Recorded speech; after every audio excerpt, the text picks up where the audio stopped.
all over the world, a viral rail transportation system plays a significant role in the development and overall growth of any economy.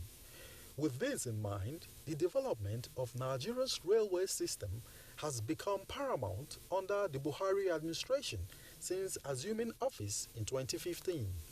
From the standard gauge railway that connects the Federal Capital Territory to Kaduna, the Warri-Ajaokuta-Itakpe standard gauge rail line, and the newly functioning double-track line that connects Lagos to Ibadan are just some of the railway projects that have come on stream, facilitating the movement of people and freight from one part of the country to another.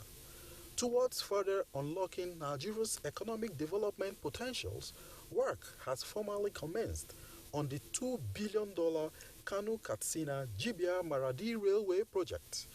The 284-kilometer rail line will run from Kano to Maradi in Niger Republic, passing through Jibia in Katsina and Dutse in Jigawa states. Some experts say it will impact about 8.3 million people with many positive effects that includes economic development, facilitate transport of raw materials and manufactured goods, and the creation of employment for a wide range of people. President Muhammadu Buhari says the connection of the rail line to the Republic of Niger will not only foster trans-Saharan trade, but significantly contribute to the expected gains in the African Continental Free Trade Area Agreement. The project, when completed, would serve import and export of goods for Niger Republic and other countries in the sub-region through Nigerian ports. The country would earn revenue through expansion of trade and commerce, while the people of Niger Republic will benefit from ease of transportation, logistics at affordable cost in their import and export businesses. An important landmark of a good relationship between the people of Niger Republic and the people of the Federal Republic of Nigeria. While many Nigerians are lauding this project, how viable will it be towards Nigerians' economic development? What, if any, are the security implications of this project? Guests on the program will provide answers shortly.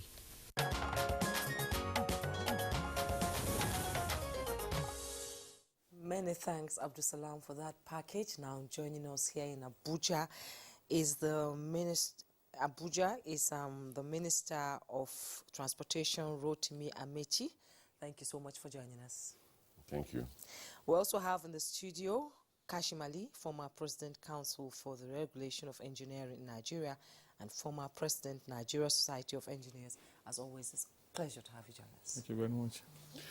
Okay, and then being with us from our Kaduna Network Center, would like to welcome Ibrahim Jibril, President, Chartered Institute of Logistics and Transport. Alhaji Ibrahim, pleasure to have you this morning. Thank you very much, and good morning, Nigeria.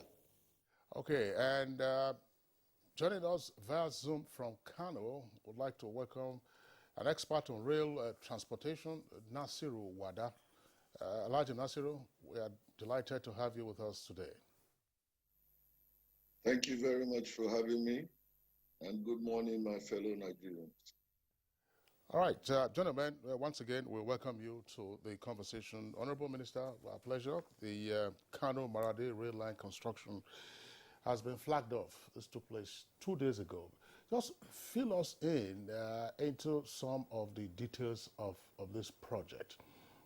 What is the completion time for this schedule, and what is the scope of work? It's a total of about 384 kilometers of rail. And completion time in the contract, 3 years. It depends on the pressure you put and the availability of the materials you need to work. What we've done is to say to them, give us your design, complete your design. We don't want to hear, like so far in some of our projects, they design according to as they progress in the project. This time, a total complete design. We want to see the quantities, how many trucks do you need, and all that, how many human beings will you need to employ, and we have to put everything in place at the same time. If we get all this in place at the same time, then it may not be 3 years, because then you push. Coupled with the fact that the vegetation and the topography in the north is a bit different from what we had in the, I was surprised that on the trip, on the construction from Lagos to Ibadan, we ran through hills, I don't want to call them mountains, and valleys. So where you go, you get a valley, you have to feel to reach the gradient. Where you have a hill, you have to burrow through to get the gradient. I know you will say, well, in the north you have more hills than you have in the south. I pray we don't meet too many on this. That way you can reduce the amount of time you spend trying to burrow through a hill and go through this thing, go to Maradi. That's one. Secondly is the fact that we will start at different points with different instruments to see how we achieve time. So you have 94 kilometers going to Duse. You have the remainder of the kilometers out of 384 will then be heading from Kano straight to Kazare, Daura, Katsina, Jibia, and then Maradi. That's how it will look like. Okay. Excuse me. I think you're going to run into some mountains around Duse area when you're passing through. Well, that's Duse. But yes, looking at Kano straight to Maradi, I doubt if we will not. It may not be as many as we had in the case of between Ogun State and Oyo State. Okay. Okay. Can you give us an outline of the network project of the rail line from here, from Kano to Maradi? What do you mean by network? Network. I mean the stops, the stations. Oh, how there many are about 15 stations. There are 3 or 4 major stations, and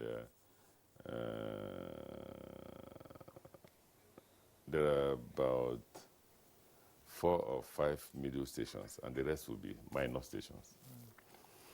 I won't be able to say anything until I see the design, because what they call minor station from Ibadan to Kano may be considered the major station elsewhere in the world, because they are beautiful, they are big.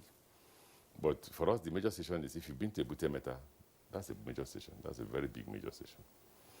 The next class of stations after Ebute Metta will be the ones that you have in Abeokuta and Ibadan.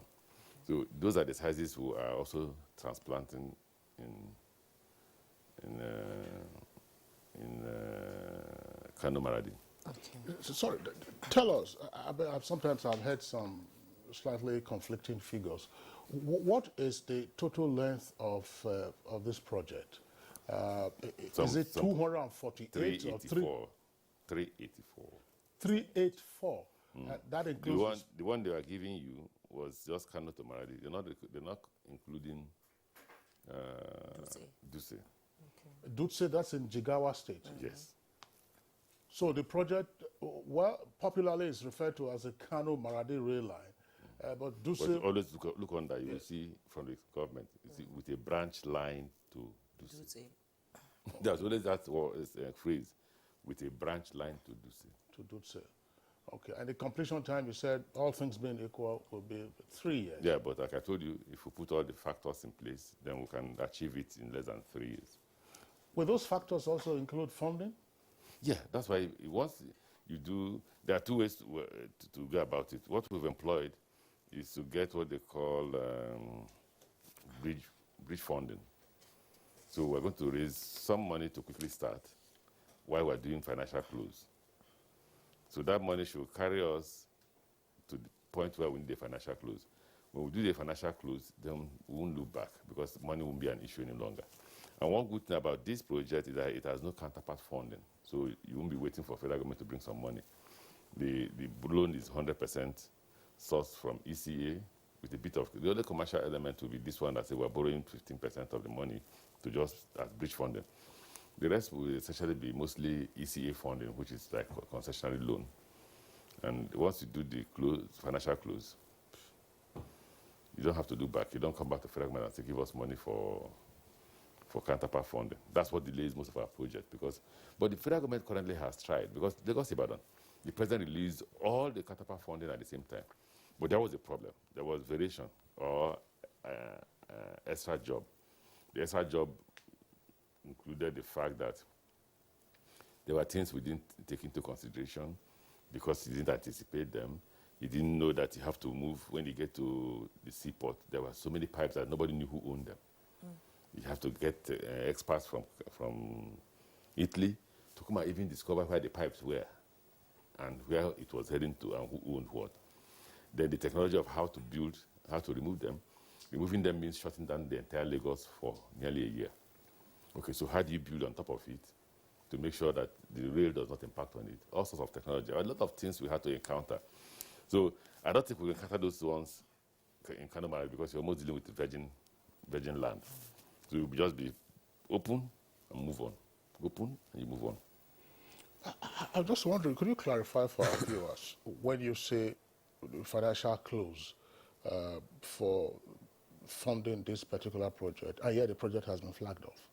So how does that work? I mean, the financial close means that you're still looking for the money, but the project has taken off. Okay.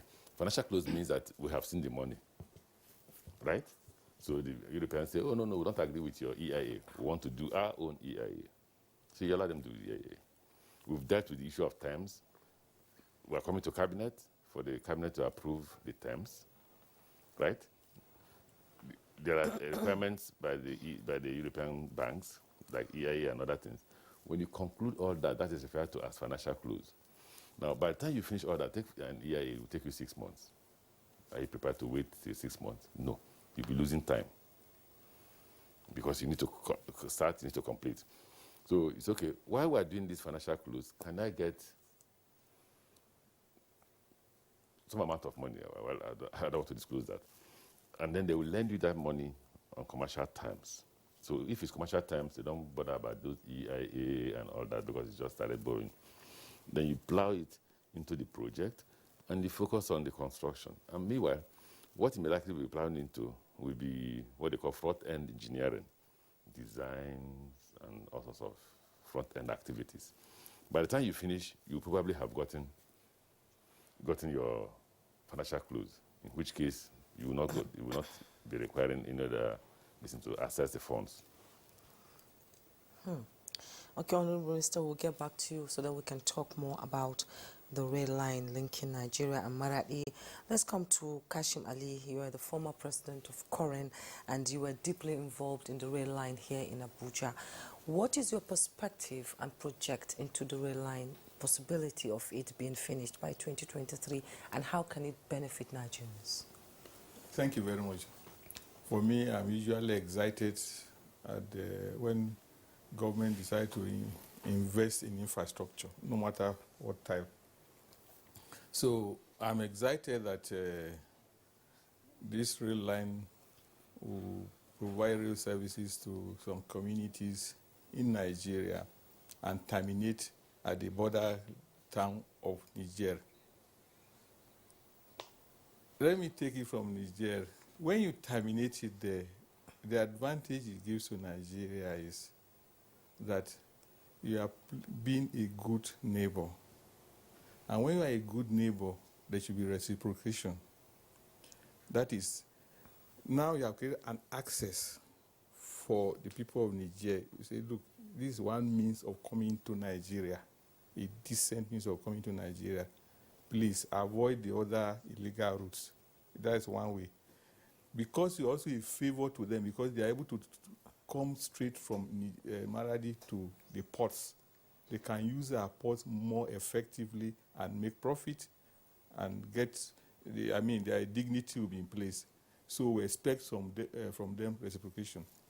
Now, but for us, because normally when they talk about route for a rail line, usually people, even this Lagos-Ibadan, people think it's just Lagos-Ibadan. But it's covering all the old states are covered. The state capitals are covered. But usually you call that is terminology for rail projects. So now it means you can move from here and go to Kazauri You can go to Daura and think of coming back the same day. This is the meaning. So it means it makes life easier.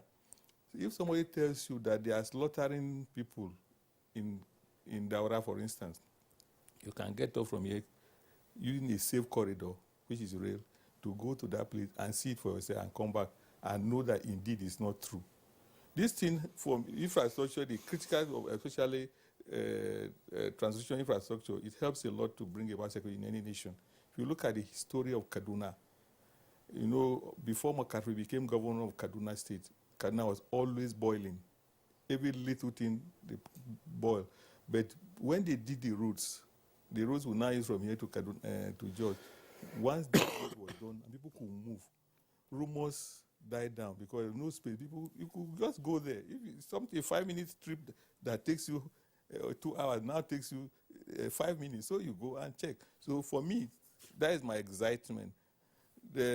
But again, for all these positives, I have some downside. In projecting our foreign policy using this instrument, one thing we could have done would have been to use our own local resources, which we do have. We have high-level expertise in rail in Nigeria, and I'm not boasting, it's the truth.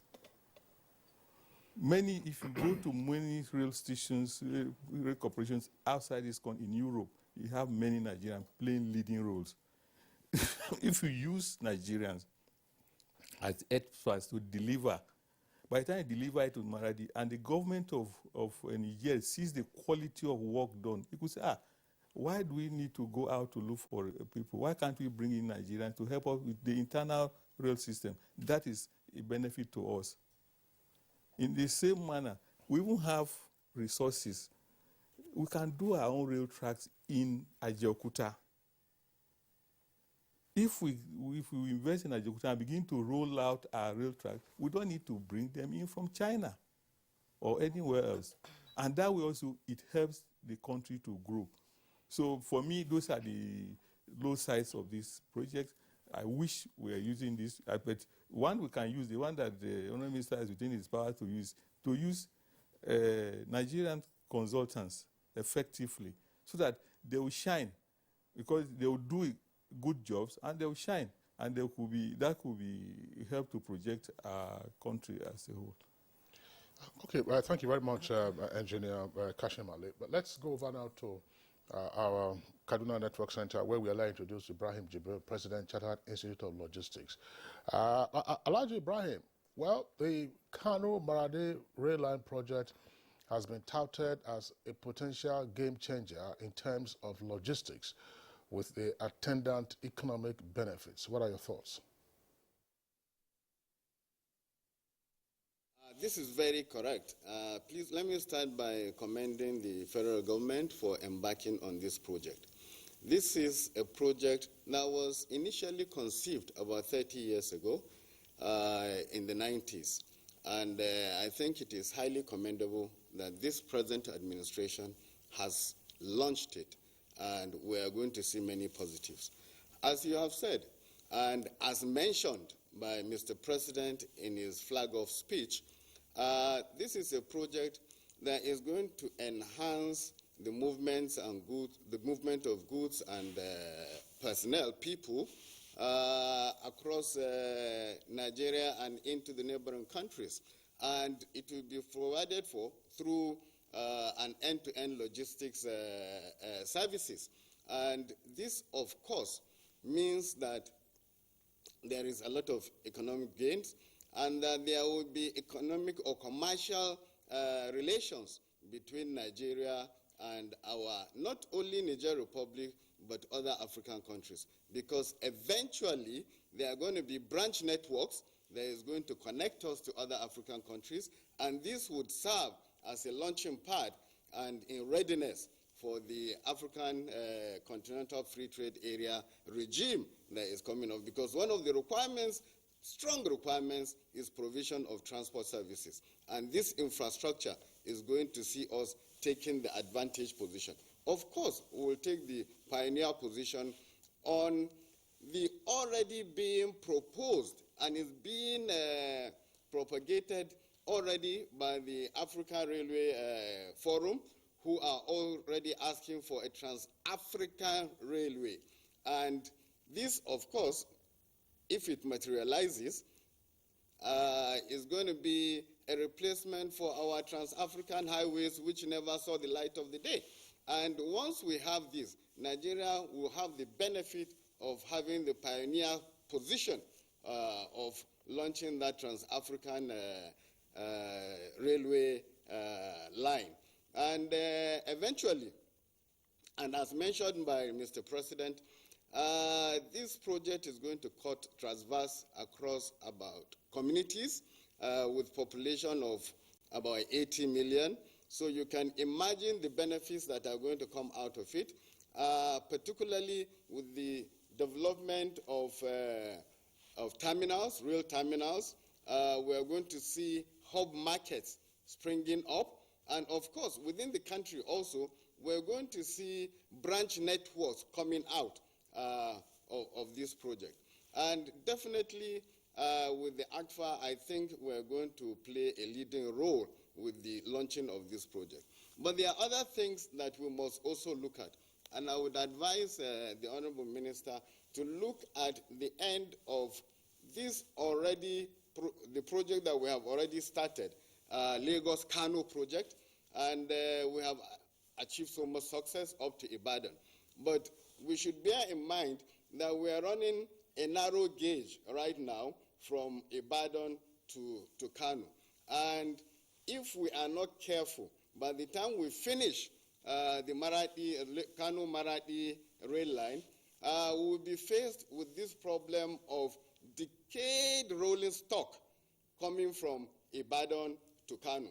And once we have, because we're going to have the advantage, like the former president of Korean said, we're going to have the advantage of our seaports attracting cargo, and we need to move them by this rail line. And if our narrow gauge from Ibadan to Kano does not have a revamped rolling stock, because as of now, I'm sure all the flatbeds, the springs, the axles, they are all weak. So in order to see to the efficient operation of this project or movement of goods and services, logistics services, I think we need to also revamp the rolling stock that we are going to have to use on the narrow gauge, except if concurrently we can continue with the project between Ibadan and Kano and see that we have a standard gauge, and then we provide sufficient rolling stock to cater for the requirements. Because the requirements are not going to be national alone.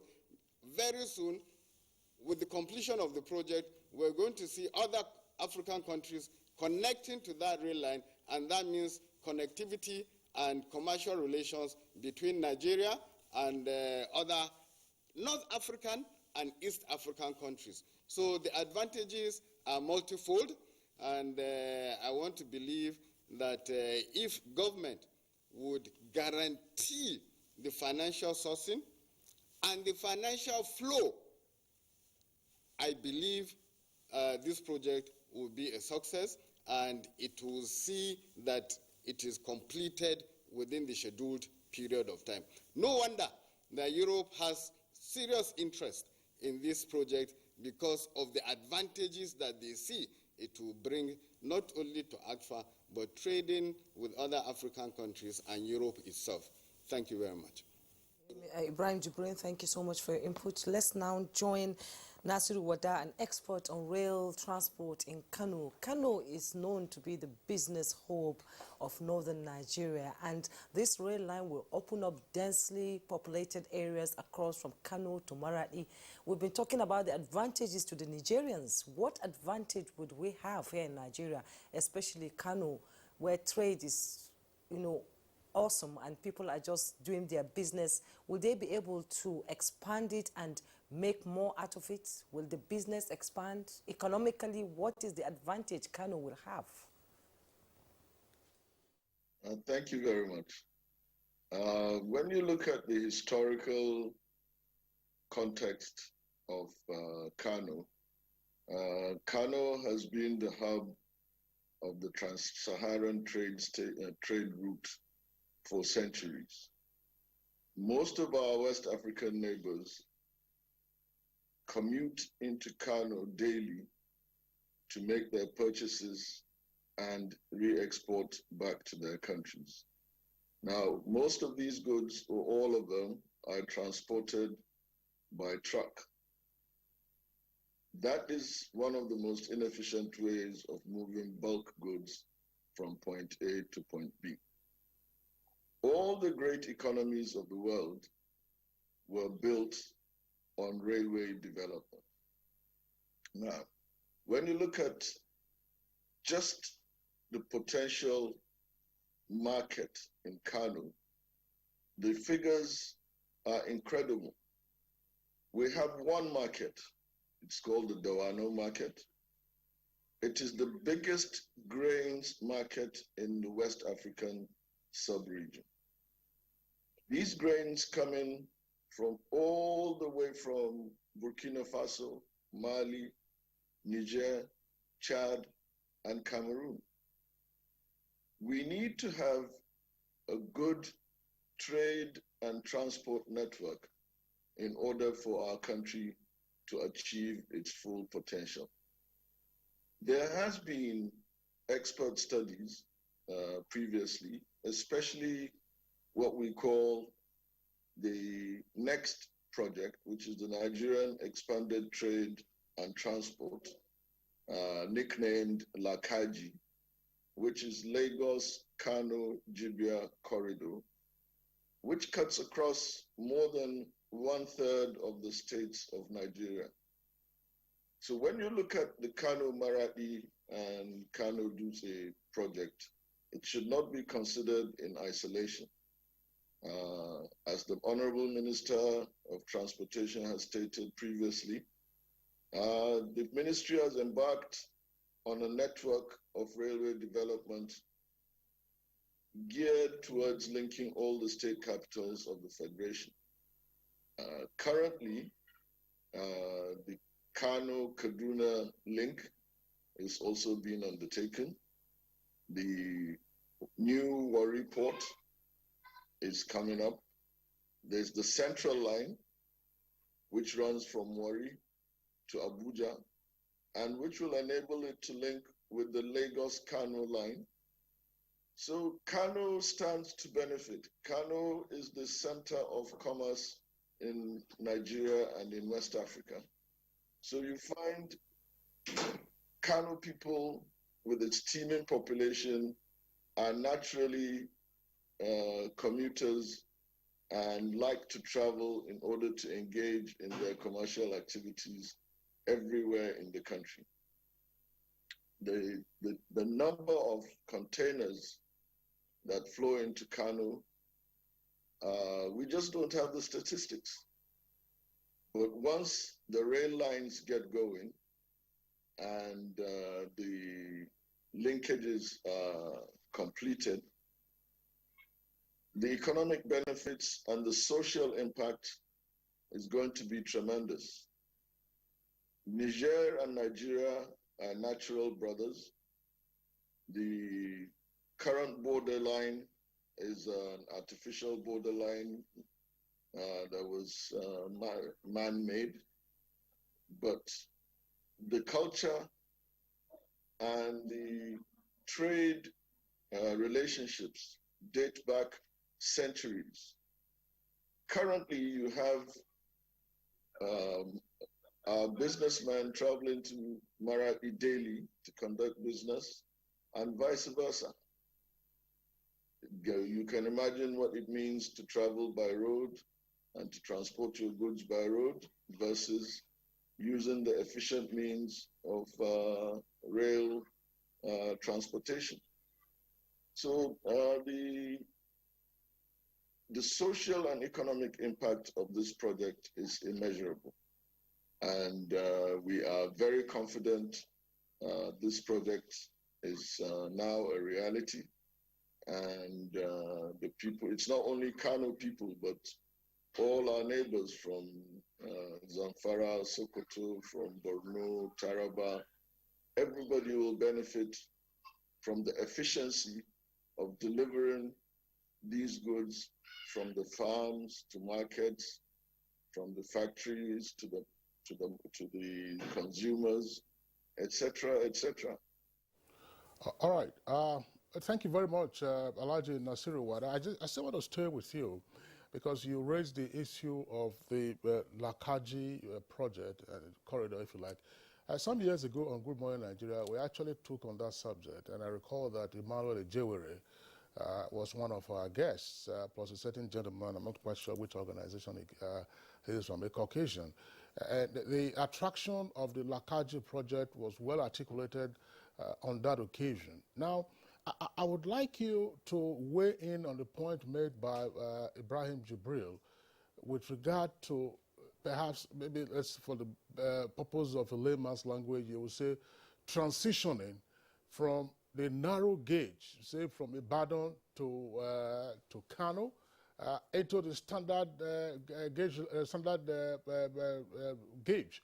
How do you do that? I mean, he was talking about retrofitting the rolling stock and all of that. Is this likely to be an impediment, or you think that there is serious consideration to be given to the whole idea of linking standard and narrow gauge lines? As far as I know, the Lagos, Kano, and of course, all the way to Guru narrow gauge line, which has been in existence for more than 100 years, is still a viable line and is being worked on to continue independent of the new standard gauge rail lines being built. It is not being abandoned because for sure, with all the projections of our population growth, some experts say will be 400 million Nigerians by 2050. So the fears expressed, I think, are unfounded because the narrow gauge line will continue to operate alongside the standard gauge rail that is being built today. The federal government has also recently established wagons and coaches and axles and all the paraphernalia required for rolling stock in the southwest of Nigeria. So these concerns are already being addressed by the federal government of Nigeria. And I don't see any conflict between the existing narrow gauge lines and the new standard gauge rail being built, because they will complement each other. From all projections, both of them cannot even handle the trade volumes envisaged in the coming decades. All right, thank you very much, Alhaji Nasiru. Let's come back to our guests in the studios. Engineer Kashim Ali, I saw you itching to respond to that question I posed to Nasiru with regard to transitioning from the narrow gauge to the standard gauge. I believe the narrow gauge, of course, is being rehabilitated, which means it will still be in existence. And then you have the standard gauge. And the president of the Institute of Logistics was saying, look, you have to deal with the issues of rolling stock and so on and so forth. I'm just wondering, I said, from a layman's point of view, narrow is narrow, standard is standard. How do you get that? So that's, from an engineering point of view, what is at stake? Thank you very much. Technically, well, the two of them will operate. The point he made is quite valid. You know, it's this tendency in Nigeria that when you get the new one, you leave the old one. That is what he's saying. He's encouraging the Honourable Minister and the Minister of Transportation to re-equip the rolling, to stock the rolling stock for the narrow gauge, because the rolling stock is all the elements, the coaches, everything put together that would take freight from the port to everywhere. The thing is that when we finish doing we concentrate on the standard gauge project and do the rolling stock with standard gauge, and we may decide to say, oh, let's leave this one, it's old-fashioned. It is not. Everywhere in the world, you have both of them working. In the US, in fact, they use a lot of the narrow gauges for their freight. That was even the argument we had in 2008, when we're talking, during the time of President Yaradua, he was not sure whether to continue the project or not. I would say, look, you don't even need to continue with the project. You don't need to continue the standard gauge if you don't have the money. That you still can rehabilitate. At that time, 70% of the standard gauge was narrow gauge lines were okay. It's only at some locations, where like in where the line will pass through cities, there will be markets there. People will be doing akara using the slippers that were wooden then, and that's what caused. And some places around, like in Benin area, in Edo area, a lot of erosion, and some of them were washed. The bridges and culverts were washed away. And when, from Nigerian Economic Summit Group perspective, I was chair of the Infrastructure Policy Commission then. That was the advice we gave to government, and that is how one of our members eventually became the MD of the railways then. So the idea was to do the narrow gauge. Narrow gauge can exist and even do a lot while the standard gauge also exists. Because there are some people who are not in a hurry, so you can put their own on the narrow gauge, because it takes a longer time to get to the destination. And then those that are express, then you put them on the standard gauge. Beyond that, the world has even moved on from this standard gauge and narrow gauge thing. What people are doing now is we design according to need. Just the way we design highways. They say this highway is for this purpose, this is for this purpose. That's what we are designing now. The railway systems are designed that way. If you go to Japan, even within the metro system, there are multi-gauges. But they design the bogies so that they can convert, they can shrink and expand. That is the technology now. So sometimes you can take off from one and get onto the other one. They have moved beyond those nomenclatures. They are no longer so critical. And that's why I was also asking the Honorable Minister, the ones that he can do, the quick wins, get our own people involved. We can also do our own design on the way that it suits us, because we must not use standard gauge for everything. It's very expensive. It was and unnecessary, because, like I was saying, using the Japan example, the only standard gauge they use standard for their Shinkansen. They don't use for everywhere.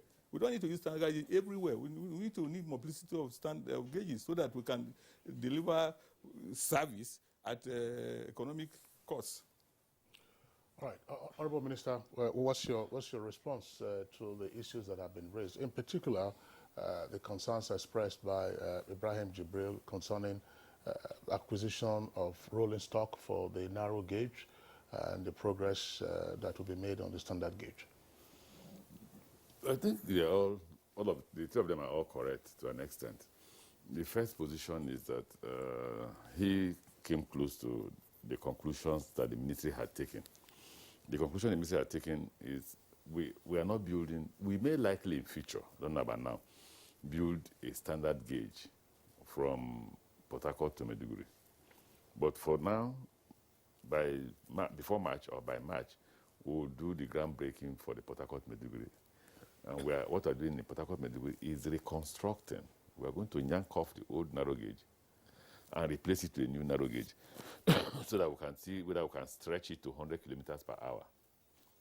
And if you do 100 kilometers per hour, the difference between that narrow gauge and the standard gauge will just be 20 kilometers, because our current standard gauge runs at 120 kilometers per hour, even though the design speed is 150 kilometers per hour. Now, for this narrow gauge, we're going to reconstruct in Port Harcourt to Maiduguri. It will be 100 kilometers per hour, so it will just be 20 kilometers difference. As it goes, around Kafanchan, we've done a link of the narrow gauge to the standard gauge. So when it gets to Kafanchan, it will tee off for those who are going to Lagos or going to Kano, to tee off to Kaduna, and there will be a change of bogie, which transfers the coaches or wagons to a standard gauge track. So you don't need to abandon anyone. You just have to develop that technology that enables you to approach the standard gauge from a narrow gauge. So when they talk about Ibadan to Kano, we are going to start work this year on the standard gauge for Ibadan to Kano. even if you want to go back to the narrow gauge from Lagos to Kano, you need a total reconstruction, not even just ordinary rehabilitation. Two reasons. First, the current speed is 17 kilometers per hour. Then you must be going to heaven.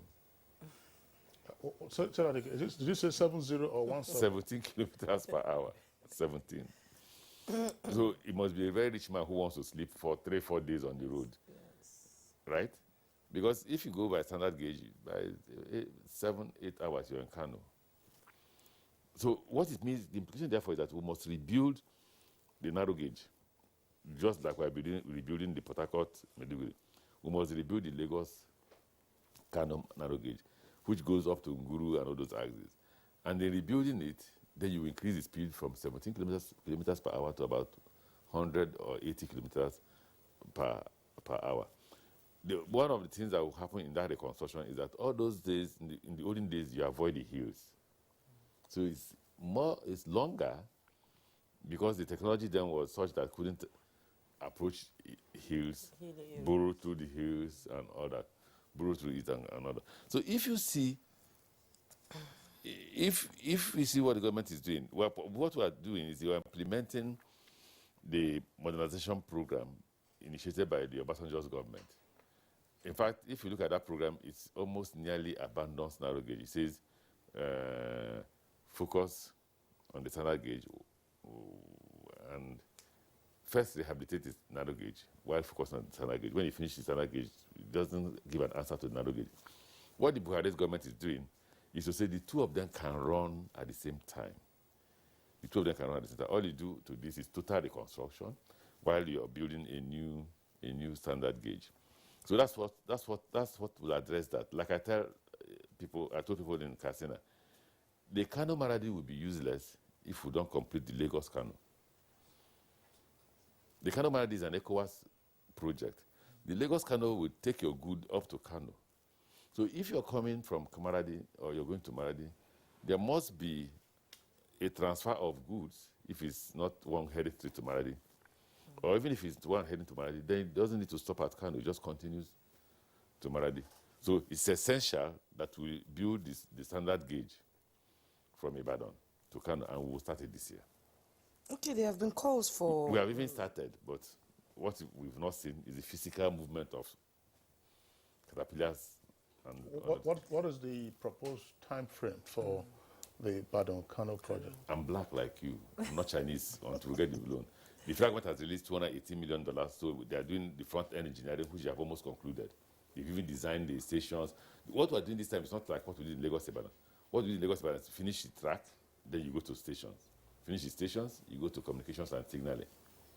But this time, everything will start at the same time. The only thing that may delay a bit will be the signaling, because you need to put the signal equipment inside the station.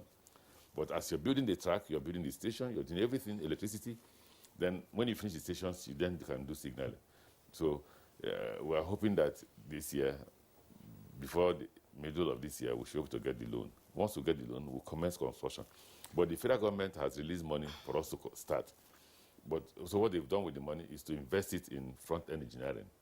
Once they complete front-end engineering, we may need to approach the federal government again to release more money for them to continue, pending when the loan from China will come. Okay, Engineer Kashim Ali talked about Nigerians who can work on the rail lines, who are experts on the rail lines. And let's look at the possibility. 300 Nigerians went to China for training before, and now 300 are going to Portugal. What will be their role at the end of their, schooling, and when they come back to Nigeria? How would they contribute to the rail line in Nigeria and connecting it? As a politician, I will avoid what he said, because we've had that confrontation in one of the engineering conferences. And every day I continue to have that confrontation with the Minister for Water. No, as a minister, that's when we had the confrontation in Lagos.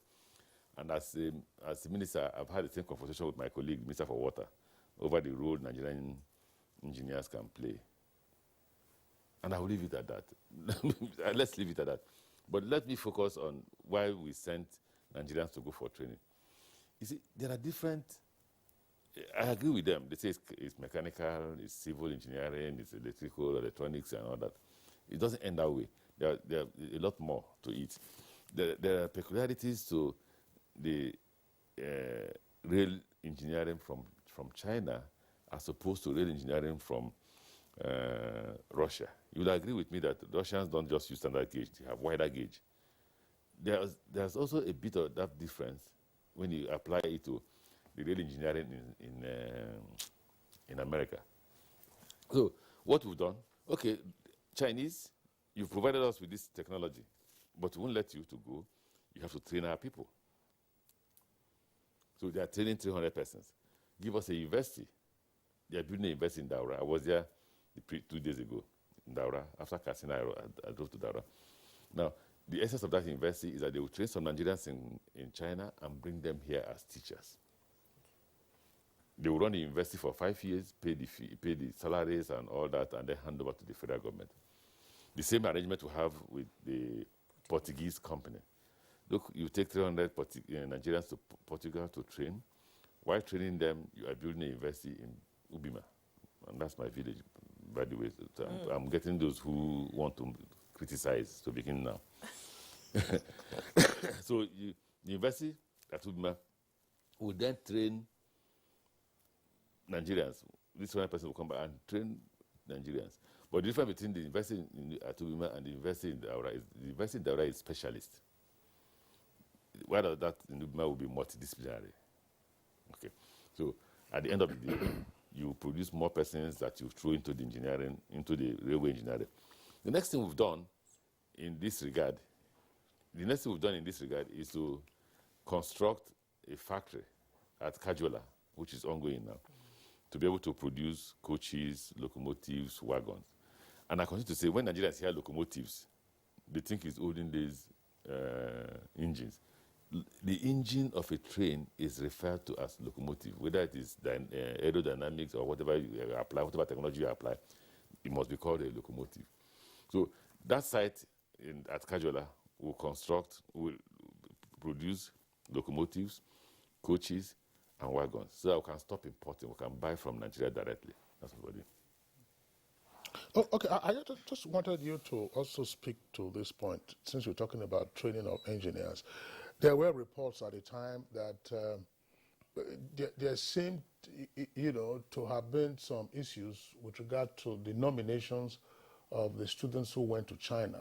Are you likely to face the same issues, or are you facing the same challenges with regard to those who are going to Portugal? In the sense that some persons said they applied, but that they thought they felt that they were qualified, but that there were political considerations in the choice of those who went to China. Who did he apply to? Of course, through the Ministry of... did the ministry advertise anything? Through the ministry. So why was it not advertised? No, first and foremost, yes. It is not the responsibility of the ministry. It's the responsibility of the contractor. So, to pick those going for training? Of course. They are paying for it. But they are still Nigerians. Oh, so they must have gone through the process. Would they pick Biafrans? It's their responsibility to pick Nigerians who will go. The most important standard that they said there was it must be from the poorest of the poor. So I was glad to see that a mechanic of somebody that I know was chosen in Abuja here, the son. I was glad to see that a son of a driver that I know was chosen. These are the people who want to give this education. Because I continue to say that if the rich does not provide an opportunity for the poor man's children will chase all of us out. So the policy will continue to be, even if the company is going to choose, let them choose from the poor. Okay. No, but if fine. I mean, you can choose from the poor, but if the poor is qualified, that's fine. Okay, so let's assume we're 200 million. Nigerians we have a way of quoting figures that we don't have facts. Till today, nobody can say how many persons there are in Nigeria. But so let's assume we're 200 million Nigerians. And out of these 200 million Nigeria, about 80 million or 120 of them are young men, out of which 20 million... And women. And women. Mm-hmm. Okay, you're right. Out of which, these 120 million Nigerians, about 20 million Nigerians are qualified to go to China. So how do you choose 300 from 20 million Nigerians? So you have to establish the criteria. Then, so to establish the criteria, you must have your West African school certificate, you must be young at 22, you must be from a poor man's house. Yeah. Who is a poor man? Honorable Minister. Kingsley, if I see your child I will send him back because I don't consider you a poor man. All right. Okay. Okay, let's now go to Nasiru Wada. You've been listening to this conversation now. We've talked about employment possibilities for Nigerians, you know, when the rail tracks and when the train starts. Let's have your final words and project 2023. Is it visible that these rail lines will be, you know, usable by Nigerians and Nigerians? Most certainly. With the privileged information I have, I believe the contractor has undertaken to commence work from multiple points. Initially, they will start from Dutse, Kano, Daura, and either Katsina or Maradi. I'm not sure which one. But the point is, this project will be delivered expeditiously. There are tremendous employment opportunities for our local Nigerians. There is an existing law on local content, which must be adhered to. There's also a presidential order, which requires a certain number of, or certain percentage of the employment of engineering skills, etc., domiciled within the country. It is important to note that we are just embarking on this grand scheme of building railway lines across the country and rehabilitating and reconstructing. Well, we do not have limitless resources, human resources especially, to apply to these things. So as the Honorable Minister has pointed out, it is important to send our people out to go and study and garner the necessary knowledge to bring back and apply to these projects. But at the same time, as the former Korean chairman has said earlier, we have a number of Nigerians who have been involved in big infrastructure, especially railway projects outside the country. And I'm aware of quite a few of them who are now involved with the Ministry of Transportation, either as consultants or as advisors and or engineers directly with the construction companies and the support services being offered for the project. With the structure that has been put in place, we are confident this project will be delivered on time and it will bring the necessary impact directly and indirectly through jobs, creation of new industries, and also facilities for handling and processing of certain materials. Now, let's take even perishable goods, for example.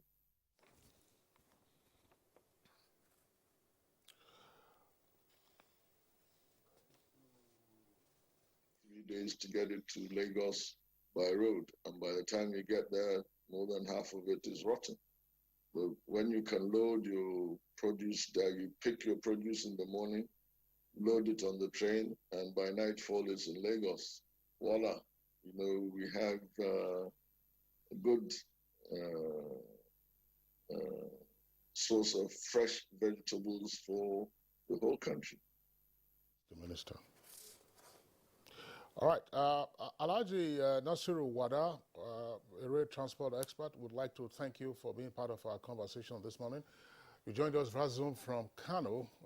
We thank you very much. We understand you have some other engagements at this hour.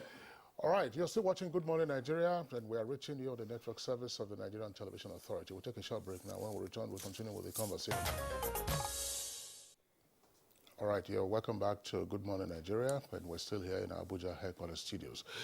Just before we bring in the other two guests, Engineer Kashim and Alhaji Ibrahim Jibril, I want to come back to the Honorable Minister. Tell us something more about the Kano Maradi Rail Line project. How many tracks are we having? Just one. Okay, why one? Because I'm asking this question. Hang on a second, Honorable Minister. Abuja, Kaduna is just one track. And we have seen the growing demand. And at some point it was said, okay, no problem, in the future we're going to have two tracks. So why just one track for Kano Maradi? Allied to that question, how are you dealing with what is generally referred to as the issue of perimeter fencing?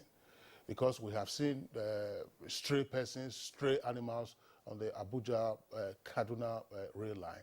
Are these matters that are likely to be taken care of in the Kano Maradi rail line project? Okay. First is, it is not because it's a single track. That's why you have problem with passengers in Kaduna, Abuja. No. It is a matter of rolling stock. And I continue to warn people, when the federal government engages in security on the road between Kaduna and Abuja, the traffic of the train will reduce. So if you buy excess rolling stock for Kaduna, Abuja now, and then the insecurity is eliminated on the Kaduna, Abuja road, and then more persons begin to use the road, then you have excess rolling stock. What will you do with it? That's one. Two, single track, what is the volume of trade? There's literally no business going on between Kaduna and Abuja now. What do you carry? No cargo. If there were cargoes, you will have seen the wagons. No wagons. So when a train is coming, all you need to do is say, train A, stop at Jerry because train B is near you. So you just tee off the spur and park. And the train coming opposite him will just pass. And in fact, that will be done in 5 minutes. You don't need the second track. What necessitates the second track is the volume of trade. Oh, there are too many cargoes to move. And we don't have time. We can't wait 5 minutes in Jere. So there's a second track. What informs economics? You don't just have the volume of trade. Nigerians don't produce. What do we produce? Trains are not built for passengers. They are built to move the economy. So the only thing you're doing now is, okay, the volume of trade, I mean, you move 30 million tons of cargo per year between Lagos and Kano. For Christ's sake, in 3-4 months, I can move that for you. I can move 30 million tons of cargo for you in 3-4 months once we finish Lagos to Kano. So Nigerians are not producing. So what you should ask is, why are Nigerians not producing? They should produce. Nigerians are used to rent economy, the rent culture. I dash you money, you dash your father, you dash your wife, you dash. That's what we do. If you begin, the moment we begin to produce, you will see that dashing will stop. All those giving of money, how will you take money? Because you know you earn that money. And I don't want to spend it, because if I misspend it, I become poor. Then you produce. Then you put what you have produced on the track. They convey it to XYZ. We have no problem at all with Kaduna Abuja. So the same principle applies to all of them. To Kano Maradi? To all of them. I just wonder, okay, thanks. Alhaji Ibrahim Jibril in Kaduna Network Center, what would be your reaction to the position of the Honorable Minister with regard to volume of cargo and with all the excitement as to the potential boom in the economy along the corridor of these rail tracks? I imagine that the population of the Federal Capital Territory has been increasing in the past decade, and the projections could even be more. Thank you very much. I think the Honorable Minister is right, but I think what we should be doing is to be planning for the future. We expect that the volume of trade and production in Nigeria will increase with time. There is no doubt about it. What government is doing today, I think, is setting the pedestal for us to improve on production in the country. So if we can provide, yes, it is right, you don't have to, with effective signaling, you don't have to have 2 rail lines. But with the volume, increase in the volume of cargo, then there is the need for us to start planning for a second rail line on all these routes that we're talking about.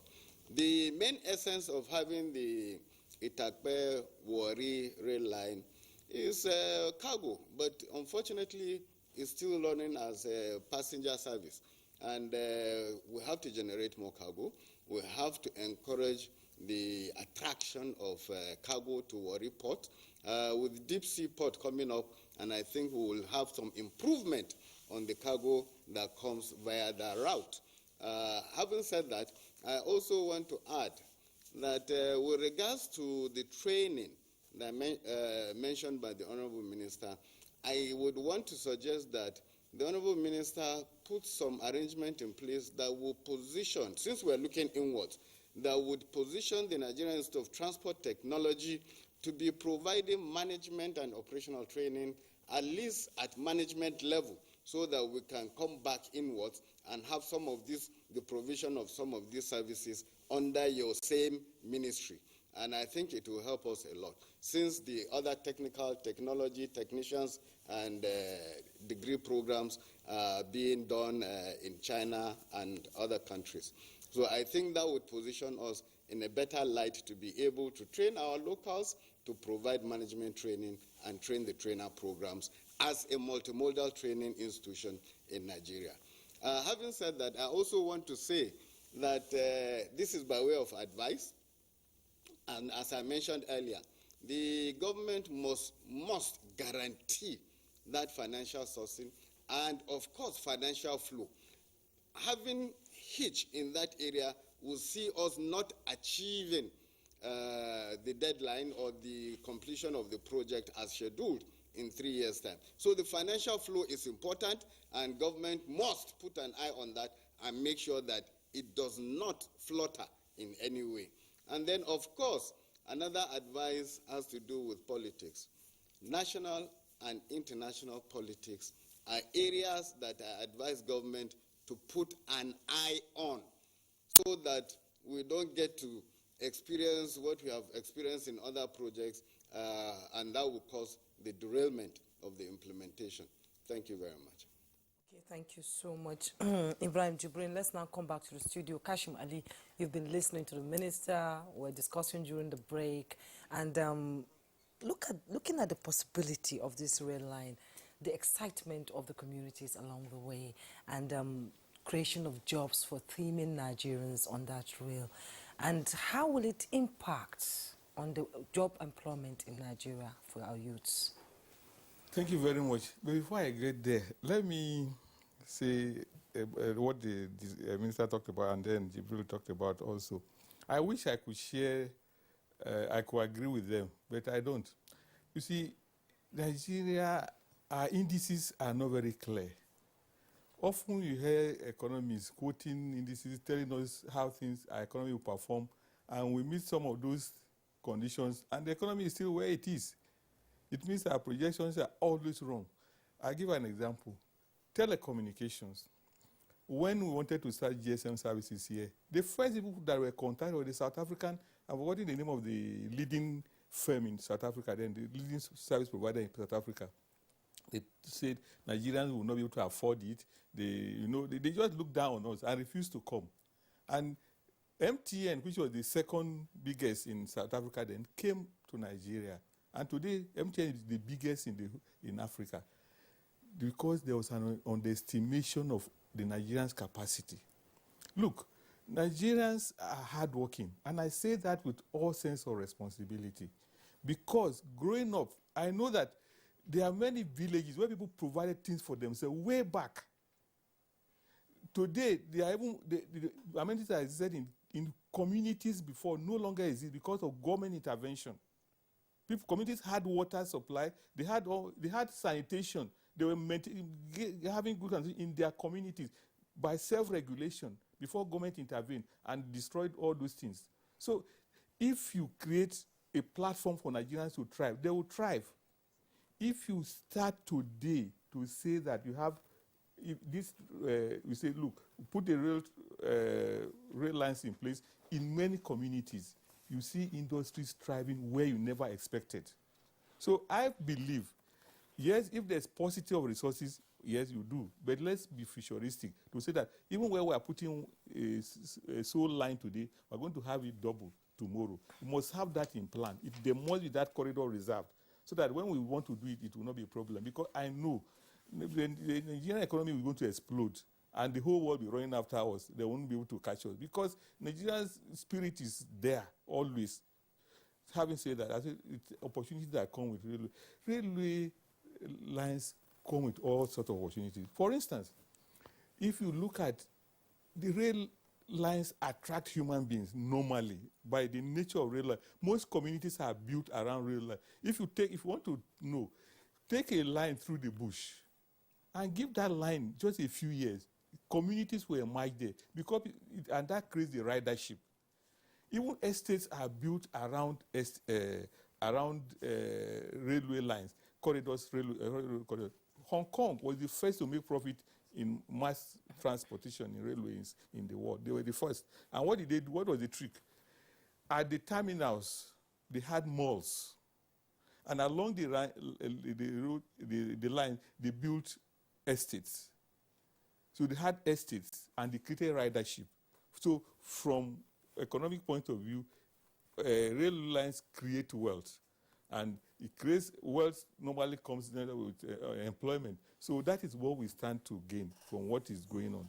And then I just wish that we can even invest more because there are some lines that are also critical that we need to do. Like if we have a line crossing from North Central now to the east, linking like Onitsha so that it will compete. The port in Onitsha is not working because dredging is a challenge. I recall that before now they had a problem of safety because they said they could not take their goods from Lagos through the Warri area into Onitsha for safety. But now I know the minister, I've seen on the news a lot of things going on there that a lot of people now have a lot more of assurances to do that. But if you have the rail, it's a more assured route. And it will spread growth of our economy. That's for me, that's what I see. All right, step by step, I believe. Step by step. Okay, thank you, Engineer Kashim Ali. We have some tweets that came in now. Nigerians want to contribute to the conversation. Let me begin with Lape Boy. I want to use this medium to commend the Minister of Transportation. I didn't even know we have a transport ministry until 2015. Keep up the good work. Until 2015? Wow. Dele Jack Solomon, the Kano Maradi rail line will afford the country the opportunity to compete in transporting cargoes and services in and out of landlocked neighboring countries such as Niger via the seaports in Lagos. And Low Alpha C tweets, the train line will definitely open all the cities involved for economic and social growth. It's a milestone and kudos should be given to this administration. Leo Faraka, the Kano Maradi rail project is a great idea that will enhance economic activities. It will boost the African free trade zone and positively impact on Nigeria's economy.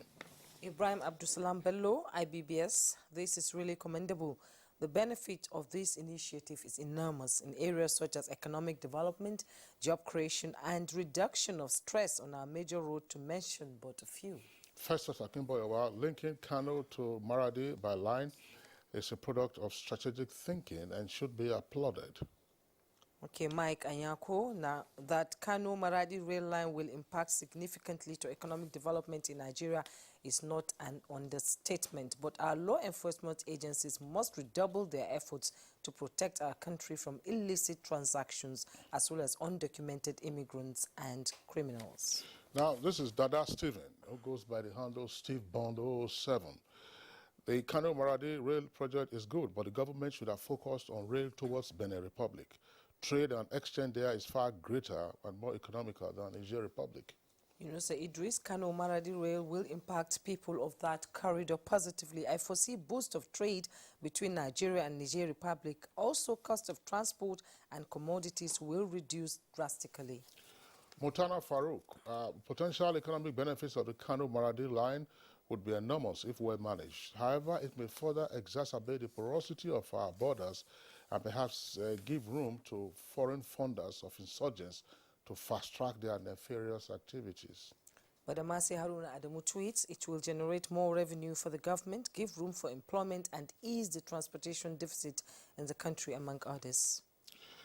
You have Suleiman Babagana. It's important that the project, which will have a direct impact on the economy of both countries, especially Nigeria, which is import dependent, be taken to fruition. Abank Obi, the economics of railway transportation in any region of the country will naturally improve the economic livelihood of citizens. With swift and coordinated federal government action plans, the government should increase the Nigerian railway network, especially in the south-south. Moritala says it has both positive and negative impact. Sure, Niger and other landlocked nations could utilize Nigeria's seaports for international movement of their cargo in and out. On the other hand, Niger can bring in their goods and services to Nigeria, thereby affecting local economic effort. Those are the twists we can accommodate in the meantime. Just before we wrap up, Engineer Kashim Ali, what is your view with regard to the outlook of potential utilization of local content technology transfer in the Kano Maradi rail project? Thank you very much. The ministry and the minister, they are doing a great job doing that project. But the local content for me is not enough. It's not, I'm not talking about middle level. At the top end, because we have people who can do it at the team leads. While talking about being team leads, because Nigerian engineers have grown and reached the peak of their career and doing excellently well around the world. So we cannot be looked down upon in our own country. And that is my problem. Beyond that, with the whole project conceptualization and foreign policy projections, for me, it's excellent. Okay, Honorable Minister, was your last No, I thoughts? just think that you're also not correct. You're not correct in the sense that the total number of staff that the Chinese brought to Nigeria is just 700 in the Lagos Ibadan. But Nigeria staff, if they are 100, 80 of them are Nigerians, and they're Nigerian engineers. So you are not, if that's what you're referring to, I don't think you're correct. Now,